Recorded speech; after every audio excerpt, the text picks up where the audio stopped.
So క్విక్గా let's look at the basics of ఈ రోగాలు ఎందుకు వస్తున్నాయి అనేదాన్ని we have to break down and understand.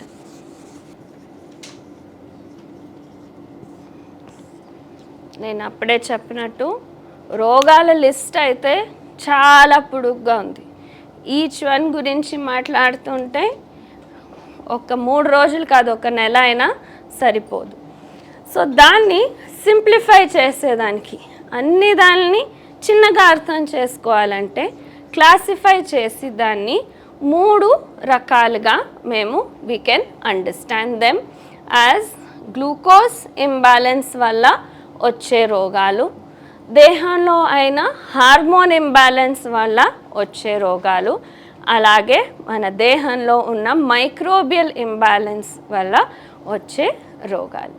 So ఈ 3 వల్ల వచ్చే రోగాలు అన్నీ ఇఫ్ యూ అండర్స్టాండ్ 99% డిసీజెస్ అన్నీ కవర్ అయిపోతాయి.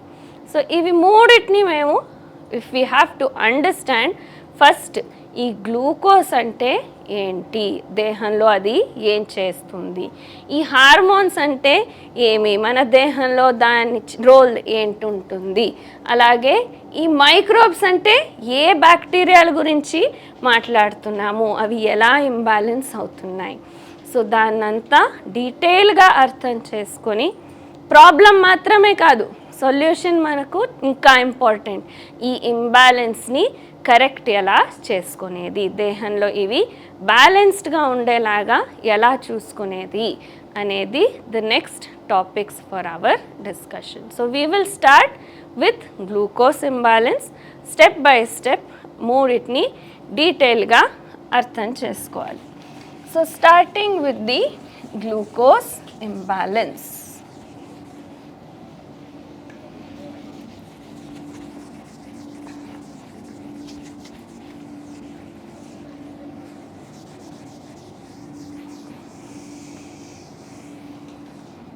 వాట్ ఐఎమ్ హ్యాపీ అబౌట్, ఈరోజు ఇంట్రొడక్షన్లో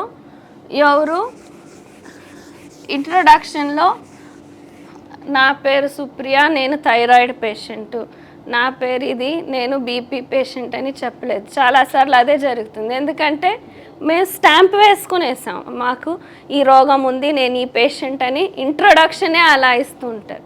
సో అది ఎవరు చేయలేదనేది చాలా సంతోషమైన విషయం. బట్ నాకు తెలుసు అందరూ ఏదో ఒక ప్రాబ్లంతో మీకున్నది కానీ ఫ్యామిలీలో ఉన్న వాళ్ళ దాన్ని కానీ ఇక్కడికి వచ్చింటారు. అన్ని క్లాసులని జాగ్రత్తగా వినండి. 99% మీరు ఏ రోగాన్ని అలా ఉంచుకొని తలలో పెట్టుకొని వచ్చారో దాని గురించి 99% డిస్కషన్ ఉంటుంది. ఈ అన్ని క్లాసెస్లో డిస్కస్ కాలేదంటే you can ask your personal problem, ఆ రోగం గురించి తర్వాత అడగచ్చు. But most of them will get covered with in these 3 topics. Okay, so పేషెంట్గా ఫస్ట్ 2 days వినండి, దాని తర్వాత డౌట్స్కి ఖచ్చితంగా టైం ఉంటుంది, పర్సనల్గా మాట్లాడేదానికి టైం ఉంటుంది. So will take care of all that. But first go through all the classes before you నాకు ఇది ఉంది, నాకు అది ఉంది, రిపోర్ట్స్ చూడండి అని వచ్చే ముందు ఫస్ట్ క్లాసులని వినండి. Then it will be much easier for me to tell you what to do after you understand. Okay, so first ఇప్పుడు గ్లూకోజ్ ఇంబ్యాలెన్స్ గురించి మాట్లాడాలి. గ్లూకోజ్ అంటే ఏమి, ఇది ఎక్కడి నుంచి వస్తుంది అనేది first thing we need to understand. So photosynthesis రియాక్షన్లో తయారయ్యేదే గ్లూకోజ్. సో ఏమిది ఫోటోసింథసిస్ అంటే,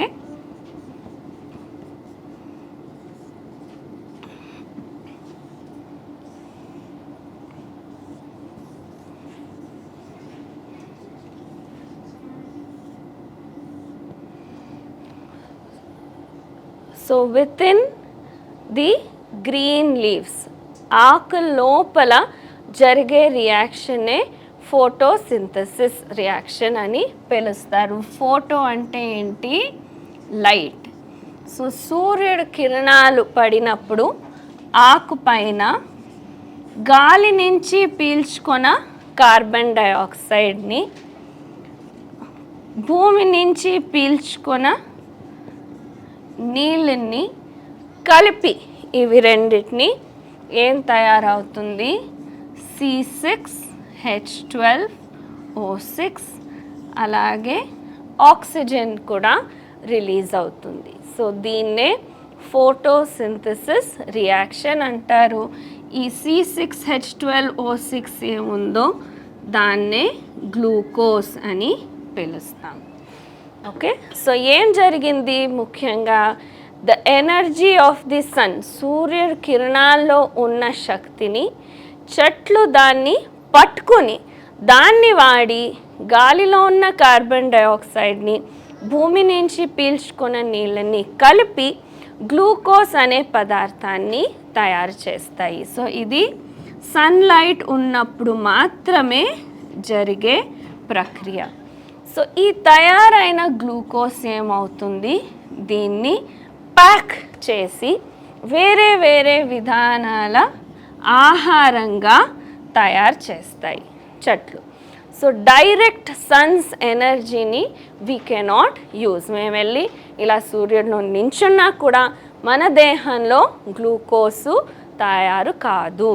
సో ఆ మీడియేటర్ ఎవరు, ఆ green leaves which are present all around us. అందుకే సూర్య నమస్కారంతో పాటు చెట్లకి కూడా పూజ జరుగుతునింది. అరే ఏంటి చెట్ల చుట్టూ తిరుగుతారని అంటున్నారు, కానీ దాంట్లో ఎంత అర్థం ఉంది, ఎందుకంటే ఆ ఎనర్జీని మాకు అందేలాంటి రూపంలో తయారు చేసే mediators are the plants. It can be చిన్న గడ్డి ఉండొచ్చు, పెద్ద చెట్టు ఉండొచ్చు, అవి చేసే పనే సూర్యుడి శక్తిని మొత్తం భూగోళంలో అన్ని జీవరాశులకి ఆ అందేలాంటి రూపంలో తయారు చేసే ప్రక్రియ ఫోటోసింథసిస్. సో ఇప్పుడు గ్లూకోజ్ తయారైనది ప్యాక్ అయ్యి కాంపాక్ట్ రూపంలో ఆహారంగా మారింది. నెక్స్ట్ ఏం చేయాలి, ఆ ఆహారాన్ని మేము సేవించిన తర్వాత it undergoes the process of digestion. So complex ఫుడ్ని తిన్నప్పుడు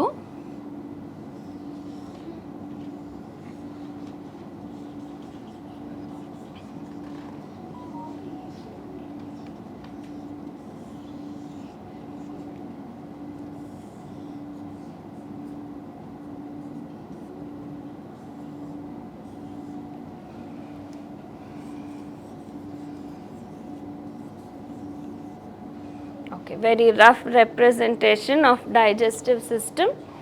డైజెషన్ ప్రాసెస్ ఎక్కడ స్టార్ట్ అవుతుంది, మన నోట్లోనే సలైవాతో లాలాజలంతో ఆహారాన్ని బాగా నమిలి తిన్నప్పుడు డైజెషన్ మన మౌత్లోనే స్టార్ట్ అయ్యి నెక్స్ట్ ఎక్కడికి వస్తుంది, టు ది స్టమక్. సో పొట్టలో ఏముంటుంది, యాసిడ్, హైడ్రోక్లోరిక్ యాసిడ్ సెక్రీట్ అవుతుంది. స్టమక్లో ఏమవుతుంది, ఇక్కడ బ్లాక్ అవుతుంది, ఇక్కడ బ్లాక్ అవుతుంది. మీరు తిన్న తర్వాత ఇవి రెండు క్లోజ్ అయ్యి బాగా లోపల మిక్సీ లాగా యాసిడ్తో ఫుడ్ చర్న్ అవుతుంది, మిక్సీ తిప్పినట్టు బాగా కలిసిపోతుంది. సో అప్పుడేమవుతుంది, ఆ యాసిడ్ ఆ డిఫికల్ట్ కాంప్లెక్స్ పదార్థాలని బ్రేక్ డౌన్ చేసి ఈజీ టు డైజెస్ట్గా తయారు చేస్తుంది. స్టమక్ నుంచి ఎక్కడికి వస్తుంది, నెక్స్ట్ స్మాల్ ఇంటెస్టైన్ లోపలికి ఆహారం వస్తుంది. సో స్మాల్ ఇంటెస్టైన్ లివర్ నుంచి కొన్ని ఎంజైమ్స్ వస్తాయి, అలాగే ప్యాంక్రియాస్ నుంచి ఎంజైమ్స్ వస్తాయి. సొంతం ఇంటెస్టైన్ కూడా ఎంజైమ్స్ని ప్రొడ్యూస్ చేస్తుంది.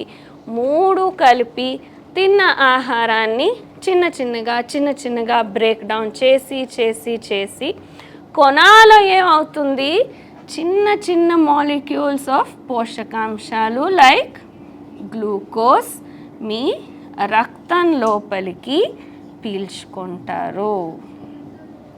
So after the food gets digested in the intestine, smallest size particles గా డైజెషన్ జరిగిన తర్వాత అది ఇంటెస్టైన్లో నుంచి రక్తం లోపలికి పీల్చుకునే ప్రక్రియ జరుగుతుంది. సో గ్లూకోజ్ అనే మాలిక్యూల్ C6H12O6 ఏదైతే ఫోటోసింథసిస్ ద్వారా తయారైందో డైజెషన్ జరిగిన తర్వాత రక్తానికి అది పీల్చుకునేది జరిగింది. రక్తం పని ఏంటి? It is a circulatory fluid. అంటే ఏంటి?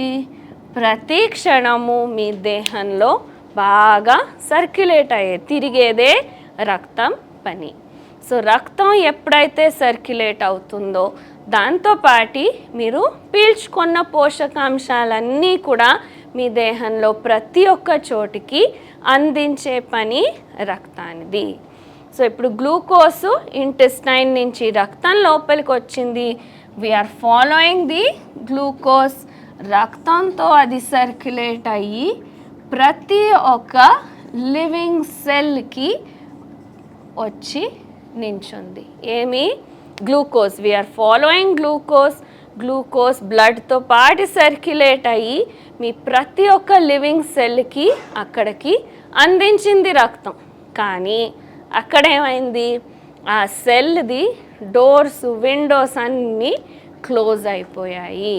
ఆ డోర్స్ అండ్ విండోస్ లాక్ కూడా చేసేసారు. సో గ్లూకోజ్ అనేది సెల్ లోపలికి వెళ్ళేదానికి దారి కావట్లేదు. సో ఆ డోర్స్ అండ్ విండోస్ని ఓపెన్ చేసేదానికి కీ అనేది అవసరం. ఏంటి ఆ కీ? మన దేహంలో ప్యాంక్రియాస్ సెక్రీట్ చేసే ఇన్సులిన్. చాలామంది డయాబెటిక్ పేషెంట్స్ ఇన్సులిన్ ఇంజెక్షన్ తీసుకుంటూ ఉంటారు. ఇన్సులిన్ న్యాచురల్గా దేహంలో ఈ ప్యాంక్రియాస్ సెక్రీట్ చేస్తుంది. దాని పని ఏంటి? ఇన్సులిన్ అనేది ఉన్నప్పుడు మాత్రమే రక్తంలో ఉన్న గ్లూకోజ్ సెల్ లోపలికి వెళ్ళేదానికి సాధ్యమవుతుంది. It is the medium which helps glucose enter into the cell. So ఇప్పుడు గ్లూకోజ్ ఇంబ్యాలెన్స్ని అర్థం చేసుకునేదానికి we are following glucose. So in the presence of insulin cell లోపలికి గ్లూకోజ్ వెళ్ళింది. అక్కడ జరిగే ప్రాసెస్ ఏంటి? రెస్పిరేషన్ అని పిలుస్తారు. ఏంటి respiration? Exactly opposite of photosynthesis reaction. గ్లూకోజ్ని C6H12O6 కాల్చేదానికి ఏం అవసరం? ఆక్సిజన్ అవసరం ఉంటుంది. సో గ్లూకోజ్ని కాల్చినప్పుడు our cells release carbon dioxide and water. So reaction arrow mark మాత్రమే చేంజ్ అయింది. ఫోటోసింథసిస్లో sun's energy was being absorbed in the reaction. Respiration రియాక్షన్లో ఏమవుతుంది? ఆపోజిట్ అన్నాను. Energy is being released. So మీ ప్రతి ఒక్క ప్రక్రియకి అవసరం ఉన్న ఎనర్జీ ఎక్కడి నుంచి వస్తుంది? ఈ జీవకోశం లోపల గ్లూకోజ్ని కాల్చేదాని నుంచినే వచ్చేది. సో పెట్రోల్ ఎంత అవసరమో మీ బండి నడిపేదానికి మీ దేహంలో ప్రతి ఒక్క సెల్కి ఎనర్జీ వచ్చేది గ్లూకోజ్ని కాల్చినప్పుడే. So glucose is so important for life అనేది అర్థమవుతుంది. నేను ఇలా చెయ్యి ఆడించాలంటే గ్లూకోజ్ అవసరం, మాట్లాడాలంటే గ్లూకోజ్ అవసరం, ఈవెన్ టు స్లీప్. మీరు పడుకున్నప్పుడు కూడా మీ బ్రెయిన్లో కొన్ని సెల్స్ యాక్టివ్ ఉంటాయి, మీ బ్రీదింగ్ జరుగుతూ ఉంటుంది, హార్ట్ బీట్ ఉంటుంది, అవన్నిటికీ ఎనర్జీ అవసరము. ఆ ఎనర్జీ ఎక్కడి నుంచి వచ్చింది? గ్లూకోజ్ని కాల్చేదాని నుంచి వచ్చింది. సో గ్లూకోజ్ అనేది అంత అవసరమైన పదార్థం. అది లేదంటే ఎప్పుడైనా వాంతులు బేదులు అయితే ఏమవుతుంది? డాక్టర్ దగ్గర వెళ్తే ఏం చేస్తారు?